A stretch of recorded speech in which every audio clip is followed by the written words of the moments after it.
All right, so here's a good one that people seem to accidentally activate. So if you've ever had your phone colors turned to this and you want to know how to change it, or if you actually want the inverted color settings, this is the S20 Plus phone, and it should work the same for the S20, S20 Ultra. These phones are using Android 10.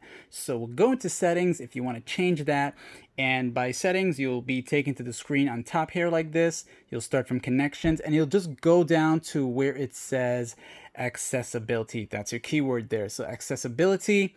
And under accessibility, you will see where it says visibility and enhancements. And this is pretty much making changes into the colors of the screen for many other options if you were interested in that. For those of you who have eye problems, or I don't even know how you say it, but yeah. So you'll see color inversion. And once you toggle that switch, it'll take you back to the regular colors. You can see now for yourself.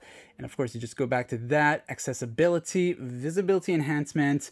And if you wanted it under that, you'll see color inversion. Turn that on and you'll be taken back to that. And you can always go back and change that anytime you want at any given time. Like, share, and sub if this guide was helpful. And thanks for watching. See ya.